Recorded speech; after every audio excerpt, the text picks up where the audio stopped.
Para tener allí una información técnica más precisa, estamos en comunicación con Jorge Chemes. Él es ingeniero electricista, docente de varias universidades, integrante del Observatorio de Energía y Sustentabilidad, miembro del equipo de Energía y Tecnologías Apropiadas en CIDEP, consultor en proyectos de la Unión Europea, bueno, y quien trabaja permanentemente con energías alternativas y bueno, a quien estamos saludando aquí en la mañana, Macarena y Roberto. Jorge, muchas gracias por atendernos. Muy buenos días. Hola, ¿qué tal, Roberto, Macarena? Buen día, ¿cómo están? Muy bien. Gracias. Ahora ahí en El Hoyo, estamos aquí, pero estabas de puro viaje, también en Rosario, ¿no? En Rosario con actividad siempre. Sí. Estuvimos un poco de viaje de trabajo estos días. Perfecto. Jorge, bueno, en principio este interés por conocer, un poco ir al ABC, al comienzo, si es posible, de ir comprendiendo de qué se trata el hidrógeno verde, de qué se trata en general esta posibilidad de tener, en principio, aparentemente es hacia donde uno de los caminos, ¿no? Hacia donde se va en el mundo, en esta reconversión, digamos, y transición de salir de los combustibles fósiles. Así que en principio, bueno, para saber de qué se trata cuando hablamos de hidrógeno verde. Bueno, en principio, lo primero que tendríamos que tener en cuenta al momento de hablar de hidrógeno y energía es que el hidrógeno no es una fuente de energía, sino es lo que se denomina un vector energético. Es decir, una posibilidad de poder acumular energía. Uh-huh. Por ejemplo, podemos transformar energía eléctrica de alguna fuente y acumularla en hidrógeno, para luego ese hidrógeno acumulado utilizarlo para volver a generar energía eléctrica, utilizarlo para combustionar, ¿sí? Distintas formas en las que se puede utilizar el hidrógeno. Entonces, lo primero a resaltar es que no es una fuente energética, sino que es un vector energético, como bien podrían ser las baterías de litio, ¿sí? Uh-huh. Eso como primera cuestión. Luego, decir que el hidrógeno se investiga, se utiliza desde hace muchísimos años, no es algo que esté surgiendo ahora, es conocido y estudiado, implementado hace ya tiempo. Argentina produce hidrógeno como vector energético. Uh-huh.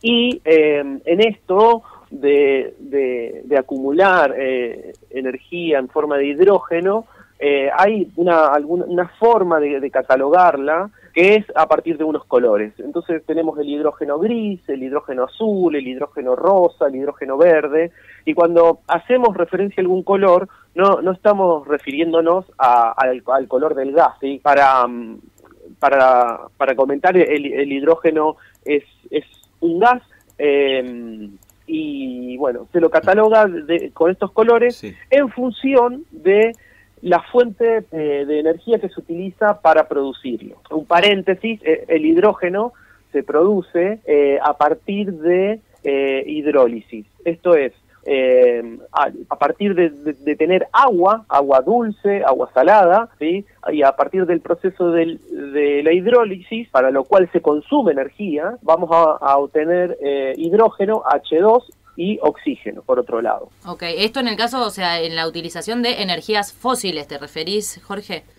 Claro, entonces, cuando hablamos de hidrógeno gris, es el hidrógeno que se produce a partir de utilizar fuentes fósiles de energía para obtener el hidrógeno. Ese sería el hidrógeno gris. Luego está el hidrógeno azul, que se lo cataloga como un poco más amigable con el ambiente, debido a que también en el azul también se utilizan fuentes fósiles, pero hay captura y almacenamiento de dióxido de carbono en el proceso. Por lo tanto, no se estaría emitiendo una cierta cantidad de gases de efecto invernadero. Y por otro lado está el hidrógeno verde, que es aquel que se produce a partir de utilizar energías renovables para producir este vector energético. Podemos producir hidrógeno verde a partir de energía solar, a partir de energía eólica, etcétera. Bien. Esas serían las cuestiones y categorizaciones de lo que es el hidrógeno. ¿Sí? En este caso, hablando estrictamente de la provincia de Río Negro, Jorge, ¿qué energías renovables se utilizarían? Digamos, entendemos que ya está contemplado eso, ¿no? Para producir el verde. Bien, ahora yendo al proyecto, o yendo al anuncio más que al proyecto, ¿sí?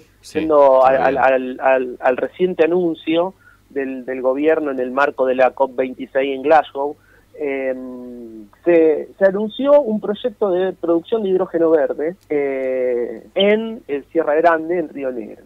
Lamentablemente no hay mayor información sobre el proyecto, por lo tanto es muy difícil debatir concretamente, ¿sí? Lo poco que tenemos son anuncios importantes, como una inversión de 8.400 millones de dólares, una generación de empleo muy necesaria. Dos elementos que el país requiere, ¿no? Dólares, lamentablemente, para pagar la deuda y generación de empleo. Entonces no hay mayor información sobre qué es lo que se va a hacer en Río Negro. Lo más probable es que sea a partir de energía eólica, debido a las buenas condiciones de velocidad de viento que tiene la región. Una cosa muy importante a resaltar es que este proyecto no es para generación de energía en Argentina, para ser utilizada en Argentina. Es puramente para producción. Exactamente, claro. El hidrógeno que se va a producir va a ser estrictamente para producción. Y acá entran una serie de elementos que son importantes tener en cuenta, en consideración. Todo esto se da en un marco de crisis civilizatoria, ¿sí? Como decía anteriormente, el hidrógeno existe desde hace tiempo, y hoy es agenda mundial el hidrógeno. Sí. Así como está en Argentina, está en Chile y está en los países centrales del norte global. Entonces todo esto se da en el marco de una crisis civilizatoria en donde la crisis ambiental, el cambio climático, es solo un elemento de esta crisis civilizatoria, crisis sistémica. Se da en un marco complejo de geopolítica en términos energéticos. Sabrán ustedes que hoy tanto China como Europa están pasando una crisis de abastecimiento energético muy fuerte, con fuertes aumentos debido a la dificultad de acceder a gas natural. Todo este contexto genera que la Unión Europea esté poniendo dinero en exploración de proyectos. Esta dinámica de proyectos de hidrógeno verde no se da solo en Argentina, sino se da también, por ejemplo, en el Sahara, a partir de energía solar. Son prácticas claramente neocolonialistas o colonialistas en términos vinculados a la energía. Esto es profundizar la primarización de las economías del sur global para que el sur global con sus materias primas financie y abastezca la transición energética del norte global.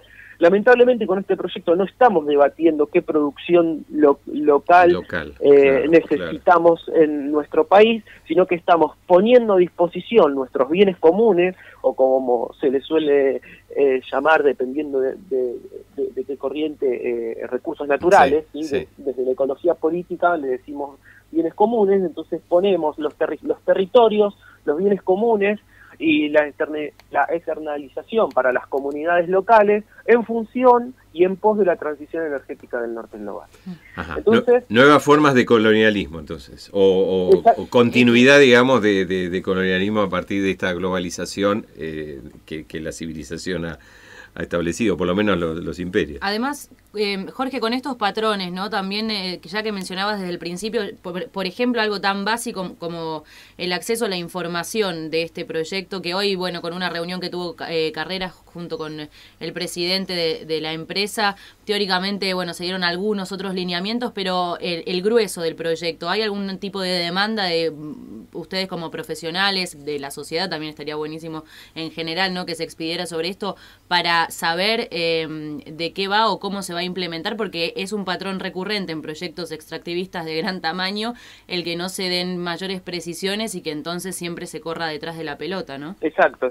Es tal cual vos lo planteás. Desde la transición energética popular, que es la que nosotros por la que nosotros trabajamos, uno de los elementos es la democratización de la energía y en ese ámbito la participación ciudadana para debatir estos tipos de proyectos. Probablemente Argentina requiera esta cuestión de un buen negocio para generar ingreso de divisas y generación de empleo, ¿sí? En el marco de la transición energética popular que plantea la descolonización del pensamiento en términos energéticos, también es sumamente necesario que el debate no sea estrictamente técnico y, por ejemplo, dar el debate de la deuda externa, ¿no?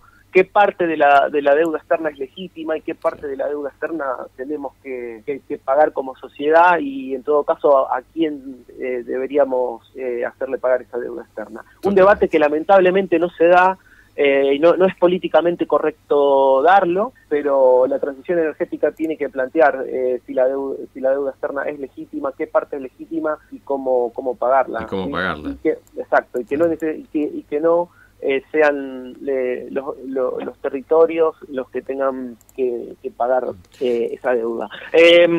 El hidrógeno verde puede tener un lugar en la matriz energética nacional. No lo estamos pensando de ese modo. Como decimos, es una producción de hidrógeno netamente para exportación. Sí. El hidrógeno es bastante más complejo que, por ejemplo, el gas natural, debido a que es la molécula más pequeña. Por lo tanto, la infraestructura que se necesita es compleja. Sí. Con esto no quiero decir que no se puede resolver, pero me refiero a que para usar hidrógeno verde en Argentina requerimos también una fuerte inversión en infraestructura. Principalmente lo podríamos utilizar y se podría utilizar para la industria pesada, en términos de producción de acero, etcétera, se podría utilizar. En movilidad se puede utilizar para movilidad de grandes buques, para movilidad de trenes, ¿sí? Pero no necesariamente va a ser un vector energético de uso directo. Por ejemplo, para automóviles privados, no iría por ahí. Se puede, sí, hay se puede, pero el principal uso en general está apuntado a esos nichos que mencioné antes, sí. al mediano y gran porte. Jorge, y antes de despedirnos, y vamos a seguir en contacto claramente, pero existe la posibilidad, digamos, ver alguna parte optimista de que probablemente, digamos, capacitación y algún tipo de inversión en infraestructura, como indicabas, a partir de este proyecto así internacional, podría llegar a darse en la Argentina? Y sería necesario, sí. Por ejemplo, en el marco de este proyecto no está clara cuál va a ser la cadena de valor. Okay. Por ejemplo, los molinos eólicos van a ser de producción nacional. ¿Es factible dinamizar la cadena de valor local o va a ser 100% un proyecto llave en mano? Sin generación o sin dinamizar, sin la posibilidad de dinamizar esa cadena de valor de las energías renovables a nivel local. Bueno, queda como interrogante todavía, entonces.